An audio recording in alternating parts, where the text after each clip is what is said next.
Ayat ini memberikan dua informasi yang menarik. Yang pertama, bahwa Ya'juj dan Ma'juj itu adalah sekelompok orang atau gerombolan atau suku bangsa atau mungkin pasukan perang ya, yang suka membuat kerusakan. Jadi definisinya jelas, siapa itu Ya'juj dan Ma'juj. Al-Quran sudah menggambarkan Ya'juj dan Ma'juj itu ribuan tahun yang lalu, bahkan sebelum Masehi.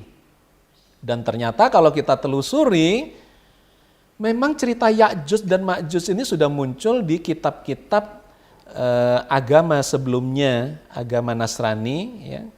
Bahkan lebih tua lagi, dalam perjanjian lama, itu berarti adalah zaman Nabi Musa, dengan kitab Taurat yang berbahasa Ibrani, digambarkan Ya'juj Ma'juj itu dengan nama Gog dan Magog.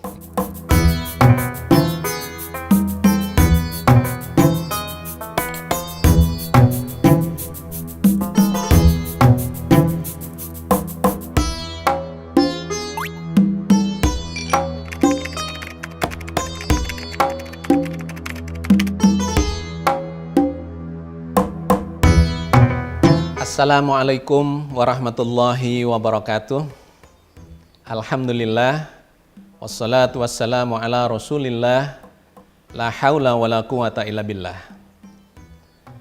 Sahabat sekalian, tidak ada ungkapan yang paling indah daripada bersyukur kepada Allah. Karena dengan syukur itu Allah akan menambahkan banyak kenikmatan kepada kita semua, termasuk tambahan kemanfaatan dan berkah ilmu yang sekarang ini sedang terus kita upayakan, kita ngaji bersama, mengkaji hikmah-hikmah dari dalam Al-Quran Al-Karim. Mudah-mudahan dengan kesyukuran itu Allah membimbing terus kepada kita dan memberikan tambahan-tambahan ilmu dan kemanfaatan yang bermanfaat buat kita untuk terus mendekatkan diri kepada Allah Azza wa Jalla. Amin. Sahabat sekalian, di episode kali ini saya ingin melanjutkan maju terus untuk membahas peristiwa-peristiwa di sekitar akhir zaman, terutama terkait dengan 4 aktor yang disebut-sebut akan menjadi aktor utama di dalam peristiwa-peristiwa mendekati hari akhir. Yang pertama adalah turunnya Nabi Isa, yang kita sudah membahas dalam beberapa episode. Yang kedua adalah Dajjal, yang digambarkan sebagai aktor yang jahat dan akan merusak, ya, mengacaukan kehidupan akhir zaman. Yang ketiga adalah Imam Mahdi, yang digambarkan sebagai tokoh akhir zaman lainnya yang akan bekerja sama dengan Nabi Isa untuk melawan Dajjal. Dan yang keempat yang akan kita bahas lebih banyak pada episode kali ini, yaitu Ya'juj dan Ma'juj. Sahabat sekalian, sesungguhnya aktor akhir zaman itu kalau menurut versi Al-Quran adalah Nabi Muhammad Sallallahu Alaihi Wasallam. Tetapi seringkali kita melihat dalam kisah-kisah akhir zaman, keberadaan Nabi Muhammad, peran Nabi Muhammad sebagai Nabi penutup para Nabi, ya, atau Nabi akhir zaman, itu justru terasa tersisihkan. Nanti akan kita lihat bahwa Al-Quran itu sebetulnya justru menempatkan Nabi Muhammad itu sebagai aktor utama di akhir zaman, yang ini mewariskan kepada kita semua untuk mengatasi berbagai peristiwa-peristiwa yang memang semakin rusak, ya, mendekati akhir zaman itu. Itu aktor utamanya sebenarnya adalah Nabi Muhammad. Yang di episode yang sebelumnya kita sudah membangun kesimpulan bahwa Imam Mahdi itu ternyata menurut versi hadis itu bertentangan di sana sini. Ada yang mengatakan Imam Mahdi itu adalah seorang pemuda dengan segala karakteristik yang kita bahas itu. Ada yang mengatakan lagi hadis bahwa Imam Mahdi itu jamak, yaitu para khalifah di Khulafaur Rasyidin, Abu Bakar, Umar bin Khattab, Utsman bin Affan, Ali bin Abi Thalib. Tapi di hadis yang lain lagi dikatakan bahwa Imam Mahdi itu boleh jadi adalah khalifah yang lain. Misalnya yang disebut oleh Al-Hasan Al-Basri adalah Khalifah Umar bin Abdul Aziz.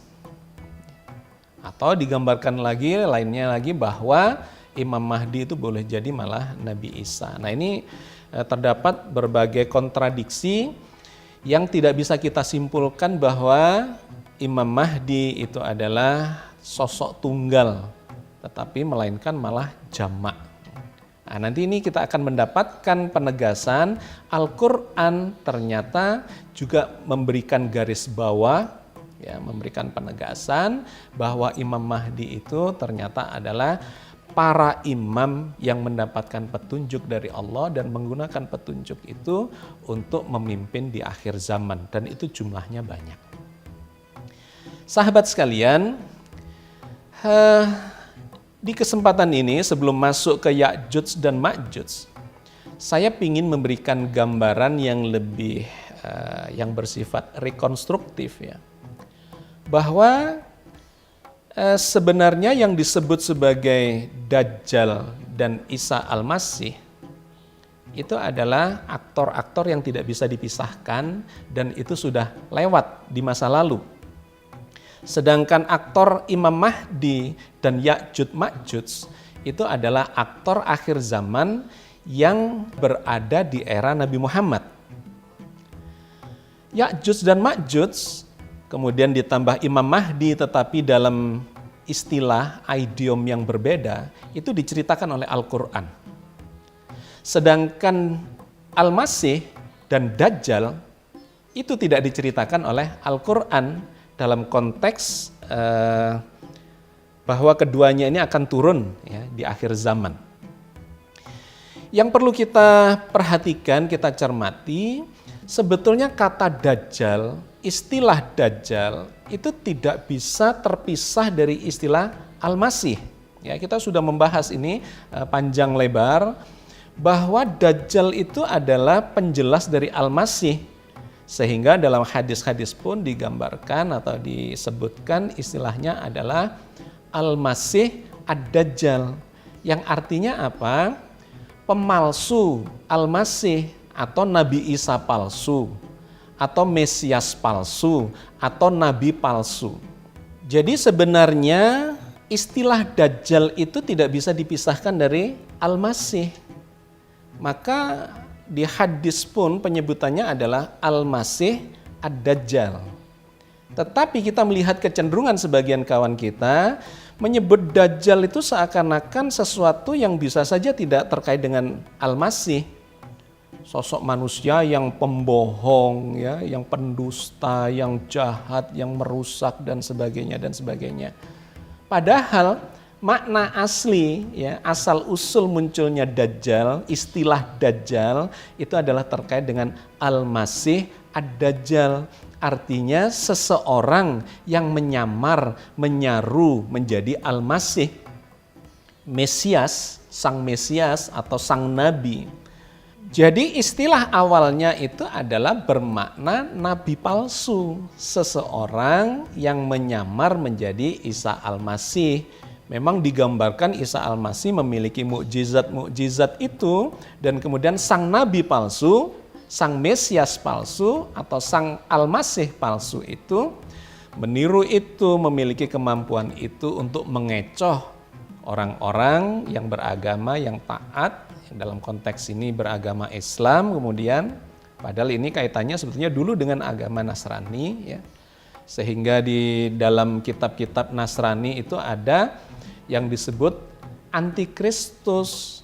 Itu adalah terjemahan bahasa Yunani dari Al-Masih Ad-Dajjal, atau yang dalam bahasa Suryaninya disebut Mesiha Degala. Jadi sahabat sekalian, saya cuma ingin mengatakan bahwa sebetulnya Al-Masih Ad-Dajjal itu adalah cerita masa lalu yang sudah selesai di zaman Nabi Isa ketika masih hidup dan beserta pewaris-pewarisnya sebelum datang Nabi Muhammad. Ketika sudah datang Nabi Muhammad, maka istilah Dajjal ini tidak dikutip di dalam Al-Quran, kecuali hanya Al-Masihnya. Al-Masih itu memang untuk menyebut Nabi Isa. Tetapi pemalsu Nabi Isa, orang-orang yang meniru Al-Masih itu tidak lagi diceritakan di dalam Al-Quran. Yang muncul adalah Ya'juj dan Ma'juj. Jadi sebetulnya Dajjal dan Ya'juj Ma'juj itu adalah peran aktor yang sama, dalam arti Dajjal itu tokoh antagonis yang merusak, mengacau dan sebagainya. Ya'juj Ma'juj itu juga adalah tokoh aktor yang merusak, mengacau dan menghancurkan. Maka saya melihat ketika melakukan penelusuran ini, sebetulnya Dajjal yang sudah dihentikan ceritanya oleh Al-Quran itu berganti malih rupa menjadi Ya'juj dan Ma'juj. Tetapi di kalangan sebagian kita menganggap keduanya ini akan ada di akhir zaman. Dajjalnya ada sebagai sosok tunggal dan kemudian Ya'juj Ma'jujnya ada sebagai segerombolan orang gitu ya, bisa suku bangsa, bisa bahkan bangsa dan negara. Saya coba menelusuri, Al-Quran telah menghentikan Dajjal ini, tidak lagi disebut. Tapi tokoh perusak itu kemudian digambarkan sebagai Ya'juj dan Ma'juj. Sedangkan tokoh Isa Al-Masih itu juga sudah berhenti dengan wafatnya beliau dan diangkatnya beliau ke langit, ya. Jiwanya bukan dengan badannya, dan nanti akan turun di hari kebangkitan sebagai saksi. Jadi Al-Quran tidak pernah menceritakan Nabi Isa itu akan turun di akhir zaman, itu tidak ada sama sekali. Yang diceritakan oleh Al-Quran, momen-momen penting bagi Nabi Isa itu ada 3. Ketika Nabi Isa mengatakan semoga keselamatan ya, diberikan kepadaku. Yauma wulidtu, pada hari aku dilahirkan, yauma amutu, pada hari aku diwafatkan, wa yauma ub'atsu hayya, yaitu pada hari ketika aku dibangkitkan hidup kembali. Jadi momennya cuma 3, dilahirkan, diwafatkan, dan dibangkitkan lagi setelah wafatnya itu pada hari kebangkitan. Tidak ada, Al-Quran tidak pernah bercerita Nabi Isa itu turun sebelum hari kebangkitan, tidak ada. Nah, aktor Isa Al-Masih ini di era Nabi Muhammad berganti menjadi Imam Mahdi yang kita bahas pada episode yang sebelumnya. Tetapi siapakah Imam Mahdi itu? Nah, ini menarik. Ketika kita belajar atau ketika kita menelusuri dari hadis-hadis, maka terjadi kontradiksi yang menunjukkan bahwa Imam Mahdi itu memang bukan satu sosok tunggal. Karena di sana terjadi kontradiksi antara seorang pemudakah dia, ataukah Khulafaur Rasyidinkah dia, ataukah Umar bin Abdul Aziz, atau bahkan mengarah kepada Nabi Isa, itu kontradiktif. Nah, di dalam Al-Quran itu diceritakan para imam yang mendapat petunjuk dari Allah dan menggunakan petunjuk itu untuk memimpin umatnya. Ya, cuman Al-Quran tidak secara letterleh menyebut Imam Mahdi, melainkan para imam yang memberikan petunjuk kepada umatnya atas perintah Allah atau atas dasar petunjuk-petunjuk dari Allah. Nah, saya coba melihat sejumlah ayat di dalam Al-Quran yang bercerita tentang imam ini. Yang pertama, Al-Quran menyebutkan imam yang sosok tunggal bagi seluruh umat manusia itu adalah Nabi Ibrahim. Di dalam surat Al-Baqarah ayat 124, Allah bercerita tentang Nabi Ibrahim yang dijadikan atau akan dijadikan sebagai imam bagi manusia itu. A'udzubillahi minasyaitonirrajim. Bismillahirrahmanirrahim. Qala inni ja'iluka linnasi imaman. Qala wa min dzurriyyati qala la yanalu ahdidz zalimin. Allah berfirman, sesungguhnya aku akan menjadikanmu Ibrahim imam bagi seluruh manusia. Ibrahim berkata, dan saya mohon juga dari keturunanku. Allah berfirman, Janjiku ini tidak mengenai orang yang zalim. Sahabat sekalian, surat Al-Baqarah 124 ini bercerita bahwa Allah menjadikan Nabi Ibrahim yang the founding father of Islam, ya, yang mengawali agama Islam ini dengan seluruh keturunannya atau dengan nabi-nabi keturunannya, ya, itu oleh Allah dijadikan sebagai imam. Inni ja'iluka linnasi imaman. Sesungguhnya aku akan menjadikanmu imam bagi seluruh manusia. Kemudian Ibrahim bermohon kepada Allah, berdoa, wa min dzurriyyati, mudah-mudahan termasuk keturunanku. Tetapi Allah mengatakan la yanalu ahdidz zalimin, tapi tidak termasuk orang-orang yang zalim. Jadi ayat ini bercerita apa? Nabi Ibrahim dijadikan imam bagi seluruh manusia. Nabi Ibrahim meminta keturunan-keturunannya jadi para imam juga. Tapi kemudian Allah mengatakan, iya, cuman tidak bagi mereka yang zalim. Jadi ayat ini mengindikasikan keturunan Nabi Ibrahim itu akan banyak yang menjadi imam. Dan kemudian kita melihat dalam sejarah dan juga di dalam Al-Quran bahwa para nabi itu adalah keturunan dari Nabi Ibrahim, baik dari jalur Ibu Sarah maupun dari jalur Ibu Hajar.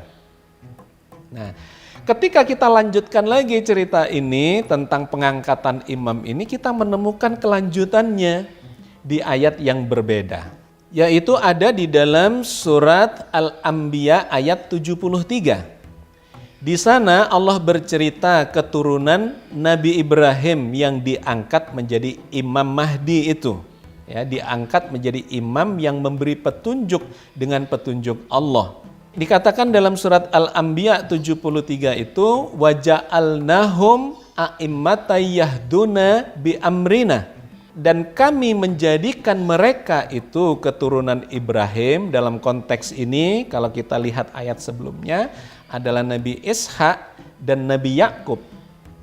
Waja'alnahum, dan kami jadikan mereka Ishak dan Yakub itu dan juga Nabi Ibrahim a'immatan yahduna bi amrina, menjadi imam, ya, para imam yang memberikan petunjuk kepada umatnya bi amrina dengan perintah Allah. Wa auhayna ilaihim, dan kami wahyukan kepada mereka fi'lal khairah, untuk menjalankan, melaksanakan banyak kebajikan-kebajikan, wa iqamas shalah, dan menegakkan salat, wa ita'az zakah, dan menunaikan zakat. Wa kanu lana abidin, dan hanya kepada Allah lah mereka menyembah. Jadi ayat ini melanjutkan berita di dalam surat Al-Baqarah ayat 124 yang mengatakan Nabi Ibrahim diangkat sebagai imam. Kemudian memohon keturunannya, kecuali kata Allah yang zalim tidak akan dijadikan imam, ya, Imam Mahdi, para Imam Mahdi. Nah, ternyata Nabi Ishak dan Nabi Yakub dalam surat Al-Anbiya ayat 73 ini digambarkan sebagai immatan yahduna bi amrina, para imam yang memberikan petunjuk, ya, atau para Imam Mahdi yang menjalankan tugas keimamannya dengan perintah Allah. Kalau kita telusuri lebih jauh lagi semakin menarik. Di ayat yang berbeda lagi Allah menceritakan keturunan dari Yakub, yaitu Bani Israel. Itu ternyata sebagian dari Bani Israel itu juga banyak dijadikan Imam Mahdi, imam yang mendapat petunjuk dari Allah dan menggunakan petunjuk itu untuk memberi petunjuk kepada umatnya. Diceritakan di dalam surat As-Sajdah ayat 24 ketika Allah bercerita tentang Bani Israel, ya, di sana diceritakan waja'alna minhum a'immatan yahduna bi amrina lamma sabaru wa kanu bi ayatina yuqinun. Dan kami jadikan di antara mereka itu Bani Israel pemimpin-pemimpin yang memberi petunjuk dengan perintah kami. Frasenya, kalimatnya mirip ya, a'immata yahduna bi amrina, pemimpin-pemimpin yang memberi petunjuk dengan perintah kami ketika mereka bersabar, dan adalah mereka meyakini ayat-ayat kami. Sahabat sekalian, ini runtut ya, dari Nabi Ibrahim ke Nabi Ishak dan Yakub, kemudian kepada Bani Israel yang menjadi keturunan dari Nabi Yakub. Nabi Yakub itu julukannya, salah satu namanya adalah Israel. Jadi Bani Israel itu adalah keturunan Nabi Yakub. Di ayat ini, dalam surat As-Sajdah ayat 24 ini diceritakan bahwa Allah menjadikan waja'alna minhum, menjadikan sebagian dari mereka a'immata yahduna bi amrina, para Imam Mahdi yang menjalankan keimamannya itu atas perintah Allah.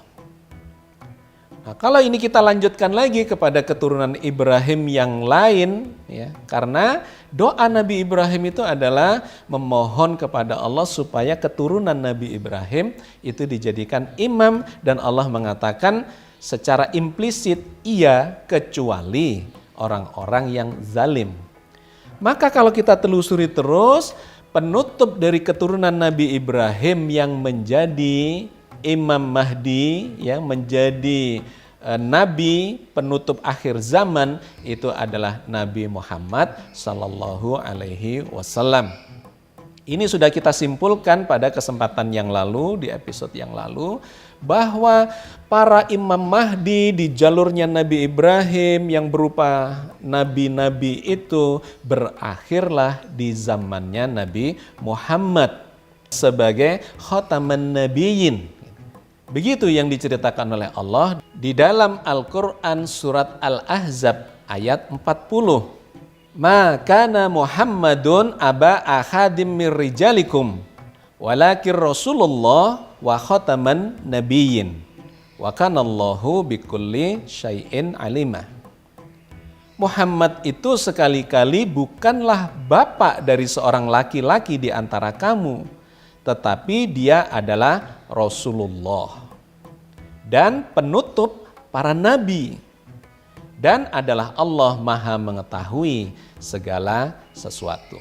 Sahabat sekalian, kalau kita menelusuri di dalam Al-Quran, sesungguhnya Al-Quran itu bercerita tentang adanya para imam, ya, meskipun tidak secara letterleh menyebut sebagai Imam Mahdi, tetapi dalam bentuk kalimat yang berbeda sebetulnya menyebut para imam yang memberi petunjuk kepada umatnya dengan petunjuk Allah. Itulah pada hakikatnya yang disebut sebagai Imam Mahdi. Nah, yang menarik ketika kita menelusuri lebih jauh dari Nabi Muhammad kepada umatnya ini, apakah ada di dalam Al-Quran menyebut para Imam Mahdi itu? Apakah Imam Mahdi itu sosok tunggal? Ternyata Al-Quran menyebutnya sebagai sosok yang jamak. Ya. Yang di hadis pun juga sudah menyebutkan berbagai alternatif siapakah Imam Mahdi itu. Nah, kalau di dalam Al-Quran itu secara eksplisit menggunakan istilah yang jamak, bahwa umatnya Nabi Muhammad ini berpeluang semuanya untuk menjadi Imam Mahdi ketika dia itu menjalankan keimamannya dengan petunjuk Allah. Sehingga Allah mengajarkan kepada kita di dalam satu ayat supaya kita ini berdoa agar kita ini menjadi imam, ya, menjadi imam bagi umat Islam ini, menjadi imam bagi orang-orang yang bertakwa. Itu diceritakan oleh Allah di dalam surat Al-Furqan ayat 74, ya, yang bunyinya walladzina yaquluna rabbana hablana min azwajina wa dzurriyyatina qurrata a'yun waja'alna lil muttaqina imama. Dan orang-orang yang berkata, ya Tuhan kami, anugerahkanlah kepada kami istri-istri kami dan keturunan kami sebagai penyenang hati kami. Dan jadikanlah kami imam bagi orang-orang yang bertakwa. Sahabat sekalian, doa ini ditutup dengan waja'alna lil muttaqina imama. Dan jadikanlah kami menjadi imam bagi orang-orang yang bertakwa. Jadi ternyata keimaman di dalam era Nabi Muhammad ini tersebar kepada siapa saja.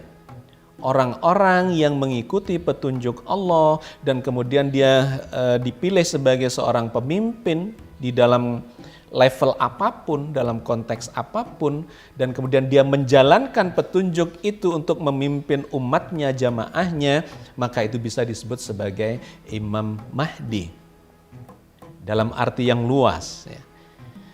Nah, kenapa di era Nabi Muhammad ini Imam Mahdi menyebar sedemikian? Ternyata saya coba kaitkan dengan datangnya aktor keempat yang akan kita bahas pada episode kali ini, yaitu Ya'juj dan Ma'juj. Ya'juj dan Ma'juj itu adalah aktor yang jumlahnya banyak, berbeda dengan Dajjal. Dajjal itu cuma berjumlah satu orang karena Dajjal itu adalah orang yang memalsukan, ya, menyaru, berdusta bahwa dia adalah Nabi Isa atau Al-Masih. Sehingga digambarkan nanti itu dilawan oleh Isa Al-Masih, dihancurkan atau dibunuh oleh Isa Al-Masih dikarenakan dia telah menipu orang lain, menyaru, mengatasnamakan Isa Al-Masih.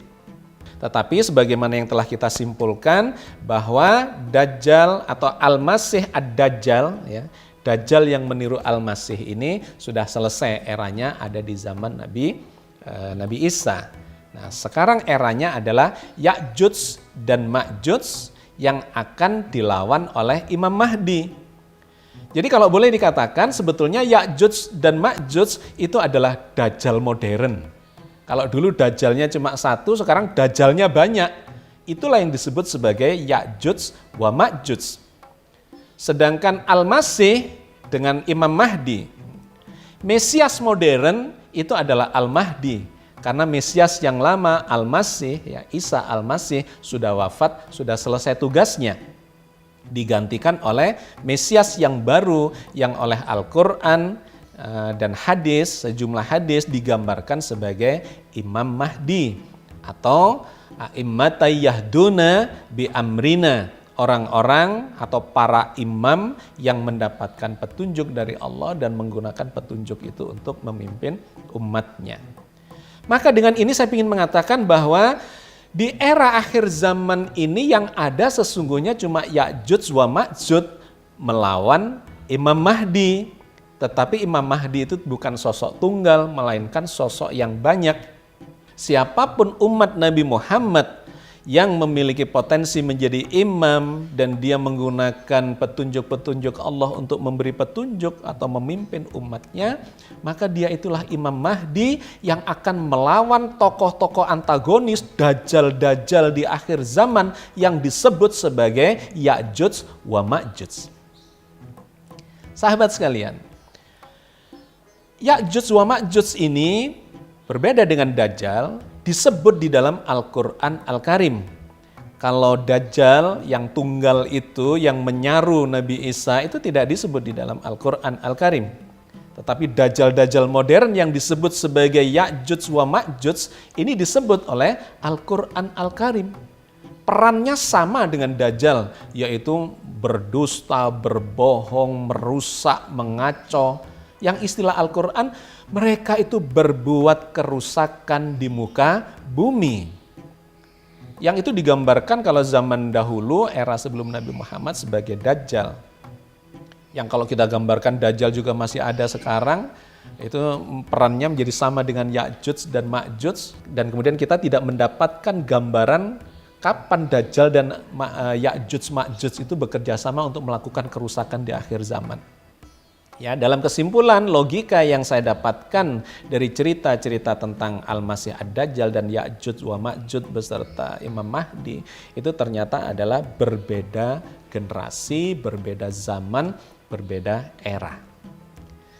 Sahabat sekalian, siapakah Ya'juj dan Ma'juj itu? Yang dikutip oleh Al-Quran dua kali, satu di dalam surat Al-Kahfi dan yang lainnya lagi di dalam surat Al-Anbiya, yang nanti akan kita kaji secara lebih mendalam keduanya. Nah, di surat Al-Kahfi Allah bercerita tentang siapa itu Ya'juj wa Ma'juj. Di dalam surat Al-Kahfi ayat 94. Sebetulnya itu ada di dalam rentetan cerita tentang Iskandar Zulkarnain. Tetapi karena panjang ayat ini mulai dari ayat 83 sampai ayat 90-an, maka saya cuplik saja terkait dengan tema kita kali ini, yaitu tentang Ya'juj dan Ma'juj. Allah berfirman di dalam surat Al-Kahfi ayat 94. Qalu ya dzal qarnaini inna ya'juja wa ma'juja mufsiduna fil ardi fahal naj'alu laka kharjan ala an taj'ala bainana wa bainahum sadda. Mereka berkata, ada sekelompok orang atau sekelompok suku bangsa ya masyarakat. Mereka berkata, wahai Zulkarnain, sesungguhnya Ya'juj dan Ma'juj itu adalah orang-orang yang membuat kerusakan di muka bumi.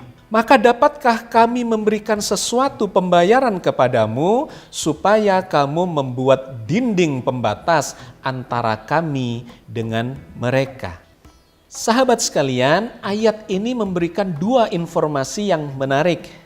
Yang pertama, bahwa Ya'juj dan Ma'juj itu adalah sekelompok orang atau gerombolan atau suku bangsa atau mungkin pasukan perang ya yang suka membuat kerusakan. Jadi definisinya jelas, siapa itu Ya'juj dan Ma'juj, yaitu kelompok orang yang suka membuat kerusakan.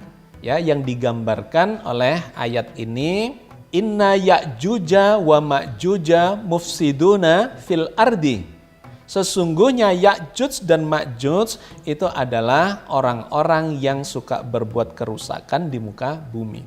Jadi definitif digambarkan oleh Al-Quran, tipikal atau karakter Ya'juj dan Ma'juj itu adalah para pembuat kerusakan di muka bumi. Satu. Informasi yang kedua, ayat ini mengkaitkan dengan adanya tokoh lagi ya, yang dikenal sebagai Zulkarnain. Zulkarnain itu artinya adalah yang memiliki dua tanduk. Di dalam sejarah keislaman diduga bahwa Zulkarnain itu adalah Iskandar Zulkarnain dan kemudian diasosiasikan dengan seorang tokoh panglima perang yang hebat yang dimiliki oleh bangsa Romawi, yaitu Alexander the Great. Tetapi kalau kita telusuri lebih jauh, ternyata bukan. Karena sifat-sifat dari Zulkarnain ini sangat berbeda jauh dengan Alexander the Great ya, yang asal Makedonia, ya, Romawi. Karena dia ini adalah panglima perang yang haus darah, suka perang, melakukan penjajahan, penaklukan di mana-mana dengan cara kekerasan dan pembunuhan yang besar-besaran dan sebagainya, yang justru dia digambarkan sebagai orang yang suka melakukan kerusakan di muka bumi. Jadi Zulkarnain ini bukan Alexander the Great ya, tetapi ada tokoh lain yang lebih cocok untuk digambarkan terkait dengan Ya'juj dan Ma'juj itu. Dalam penelusuran yang saya lakukan, Zulkarnain ini menunjuk kepada Kores yang agung atau dalam sejarah disebut sebagai Cyrus the Great. Apa yang menjadikan kita ini mengacu atau merujuk kepada Cyrus the Great? Karena beberapa ciri yang dimiliki oleh Cyrus the Great ini ternyata sesuai dengan yang diceritakan oleh Al-Quran. Yang pertama, Al-Quran menyebutnya sebagai Zulkarnain. Dan ternyata Cyrus the Great ini memiliki mahkota yang dua tanduk begitu. Cyrus the Great adalah seorang raja yang sangat arif, bijaksana, berbudi pekerti luhur, ya, dan memiliki kekuasaan yang sangat luas dengan mahkota yang memiliki dua tanduk. Kekuasaan wilayahnya digambarkan oleh sejarah, dia ini menguasai dari wilayah di Asia Tengah, ya mulai dari wilayah timur di sekitar Rusia berbatasan dengan India, ya, kemudian sampai ke barat itu sampai di Laut Hitam dan Laut Mediterania, ya, berbatasan dengan Eropa. Nah, Cyrus the Great ini ternyata adalah raja Persia. Persia itu ada di wilayah tengah antara Laut Mediterania yang di bagian barat dan di sebelah timurnya adalah perbatasan India, Rusia di bagian utara. Itu adalah wilayah kekuasaannya, sedangkan Cyrus the Great itu ibu kotanya atau kedudukannya ada di Persia. Nah Persia itu kurang lebih ada di tengah-tengah di antara wilayah kekuasaannya itu. Itu adalah cerita tentang Zulkarnain. Zulkarnain itu adalah raja Persia yang berkuasa di zaman sebelum Masehi. Digambarkan di sekitar abad ke-6 sebelum Masehi. Nah, sahabat sekalian, cerita Ya'juj dan Ma'juj itu ternyata dikaitkan dengan Zulkarnain, di mana di dalam surat Al-Kahfi ayat 94 diceritakan itu ada sebuah kaum yang minta tolong kepada Zulkarnain untuk membuatkan dinding benteng yang melindungi mereka dari keganasan sekelompok orang, ya, sekelompok mungkin suku bangsa, gerombolan yang suka mengganggu, merusak, bahkan merampok dan sebagainya. Mereka minta tolong kepada Zulkarnain untuk membikinkan dinding itu, membikinkan benteng di antara dua bukit. Nah, kawasan ini memang ada di pegunungan Altai, ya, memanjang itu dari barat sampai ke timur. Di sana ternyata hiduplah berbagai suku nomaden yang disebut sebagai suku nomaden Eurasia, yaitu antara Eropa dan Asia. Karena memang itu kawasan yang sangat luas, di mana itu bentuknya adalah padang rumput, ya, stepa, dan di sana hiduplah banyak suku yang digambarkan sebagai orang-orang nomaden. Nomaden itu berpindah tempat, tidak punya tempat tinggal khusus. Mereka punya tenda, punya kemah, dimanapun mereka ingin tinggal bermalam, maka tinggal dan bermalamlah dia di sana dengan mendirikan tenda-tenda itu. Nah, mereka ini digambarkan sebagai suku-suku yang brutal, yang sangat ganas, yang suka membuat kekacauan, keonaran, bahkan menginvasi, menjajah, merampok, memperkosa dan menghancurkan suku-suku pemukim yang ada di sekitarnya itu. Tidak hanya satu suku ternyata, suku nomaden Eurasia ini, ya, atau Euroasia ini, mereka itu ada yang disebut sebagai suku Skythia. Yang ini ada di kawasan Persia. Ada lagi suku Hun yang berkulit putih atau disebut suku Hun putih, yang menjadi cikal bakalnya bangsa-bangsa di Afghanistan, ya, Turkmenistan dan Uzbekistan. Ada lagi yang lebih ke timur lagi yang menjadi cikal bakalnya orang-orang Rusia. Ya. Ada lagi yang dari suku Turk yang nanti akan menurunkan suku-suku Turki dan sebagainya dan sebagainya. Ini ada sejumlah suku nomaden yang hidupnya memang berpindah-pindah di kawasan Asia Tengah itu antara Eropa dengan Asia. Tipikalnya, karakternya adalah ganas, brutal, sadis, suka merusak, menghancurkan, merampok para penghuni atau siapapun orang-orang, ya, yang melewati kawasan itu. Mereka itulah yang oleh Al-Quran disebut sebagai Ya'juj wa Ma'juj. Karena itu memang tidak hanya dari satu kelompok saja, Ya'juj saja, tapi juga Ma'juj.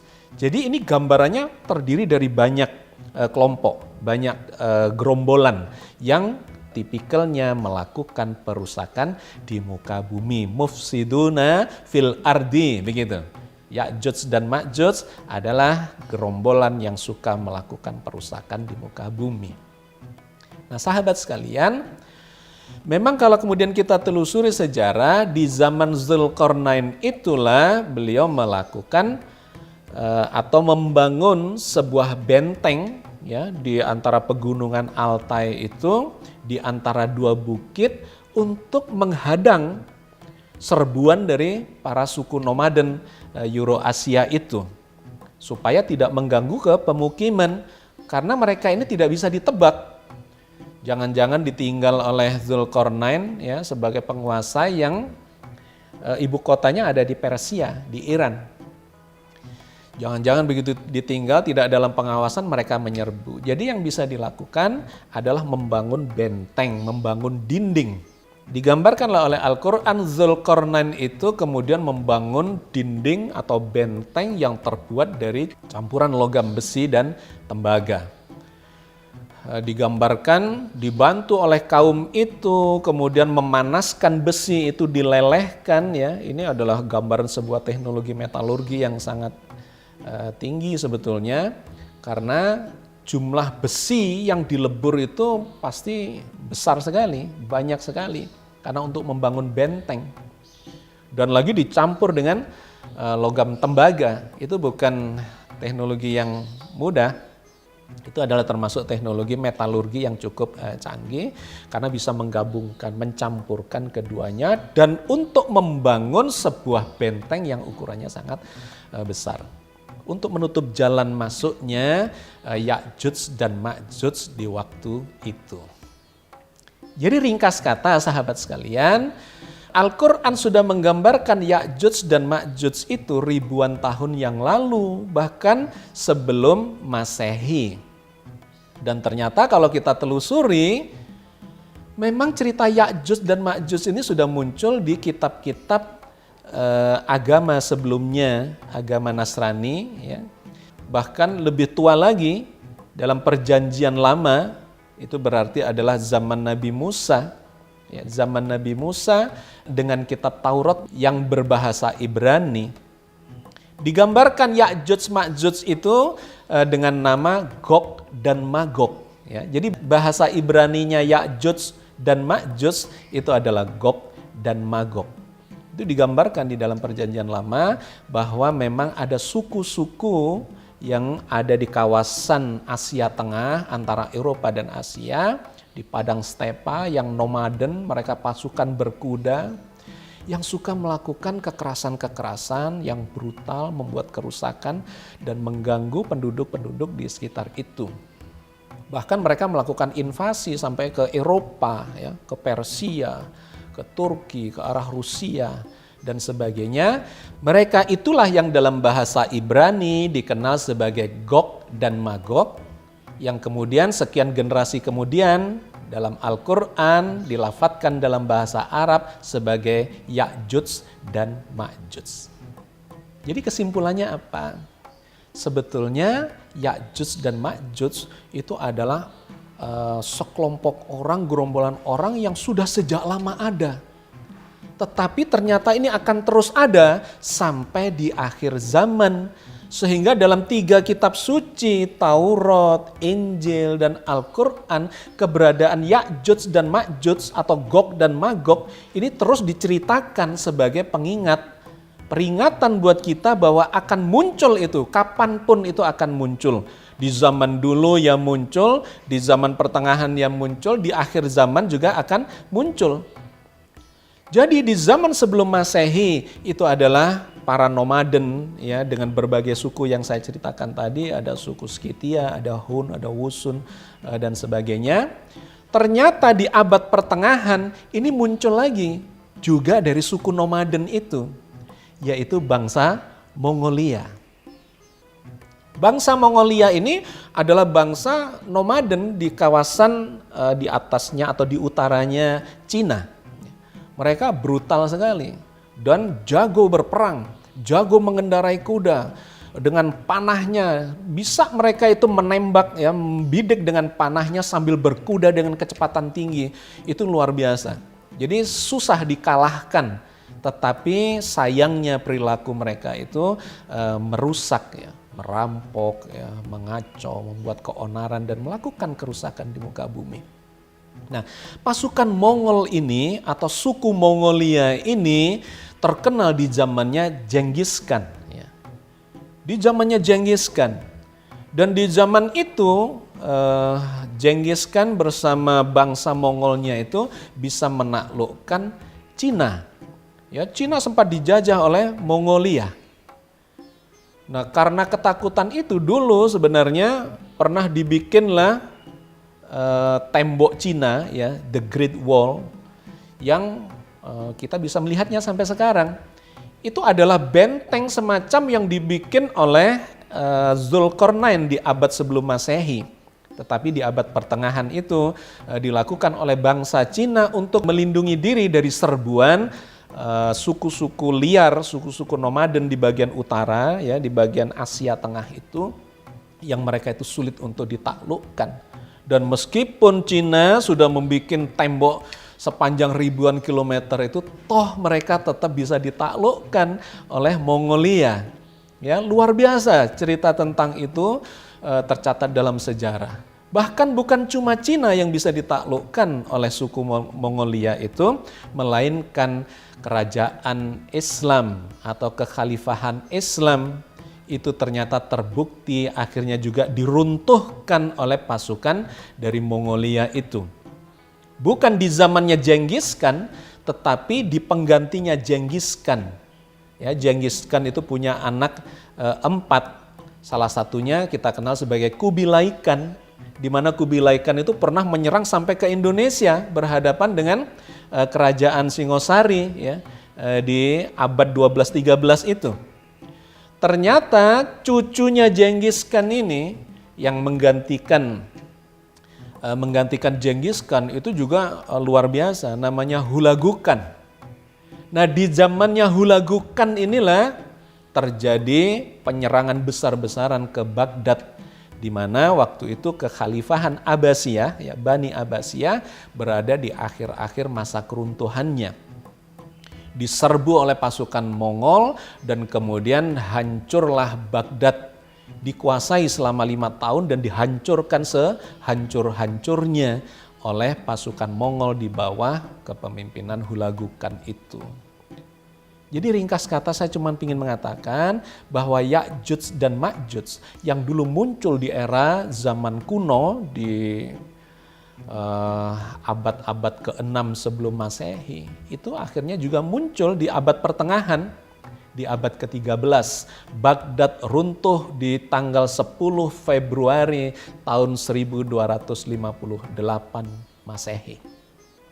Dan kemudian dikuasai, dibunuhlah ribuan orang, banjir darah itu kota Baghdad dan seluruh situs-situs peradaban termasuk perpustakaan-perpustakaan yang berisi puluhan ribu di zaman keemasan Islam itu dihancurkan oleh mereka, disobek-sobek, dibakar dan sebagainya. Termasuk juga tempat-tempat observatorium, ya, karena di zaman itu sudah ada atau sudah berkembang ilmu falak yang digunakan oleh para ilmuwan-ilmuwan Islam, ya, untuk mengamati jagat raya. Dihancurkan semuanya oleh Ya'juj dan Ma'juj yang waktu itu adalah pasukan Mongol di bawah kepemimpinan Hulagu Khan. Dan berikutnya sahabat sekalian, di akhir zaman ini diperkirakan Ya'juj dan Ma'juj akan turun kembali. Tapi bukan lagi suku bangsa nomaden, ya, di Asia Tengah yang digambarkan sebagai penunggang kuda yang brutal, yang suka berperang dan sadis, melakukan peperangan-peperangan dan menaklukkan berbagai bangsa di sekitarnya. Juga mungkin bukan lagi Mongolia yang di abad pertengahan berjaya sehingga bisa menaklukkan Cina, menaklukkan berbagai kawasan di Asia Tengah itu, termasuk sampai merontokkan, menghancurkan kota Baghdad, di mana itu menjadi benteng terakhir dari kekhalifahan Islam yang setelah itu runtuh, terpecah belah kemana-mana. Tetapi dipastikan kata Al-Quran, di akhir zaman ini akan muncul Ya'juj dan Ma'juj itu. Siapa mereka? Al-Quran mendefinisikannya dengan jelas, yaitu aliansi kekuatan yang akan menghancurkan dan merusak berbagai peradaban yang sudah berkembang di muka bumi ini. Inna ya'juja wa ma'juja mufsiduna fil ardi. Itulah yang digambarkan oleh Al-Quran, bahwa Ya'juj dan Ma'juj adalah aliansi kekuatan yang memiliki karakter melakukan perusakan-perusakan di muka bumi. Siapakah mereka itu yang akan keluar di akhir zaman ini? Insya Allah akan kita bahas di episode yang selanjutnya. Mudah-mudahan sedikit yang kita bahas di episode ini bisa memberikan gambaran yang holistik tentang 4 aktor tadi, ya, bahwa Al-Masih Ad-Dajjal itu sesungguhnya adalah aktor-aktor di masa lalu. Sedangkan Ya'juj wa Ma'juj dengan Imam Mahdi itu adalah aktor-aktor akhir zaman di era Nabi akhir zaman, yaitu Nabi Muhammad Sallallahu Alaihi Wasallam.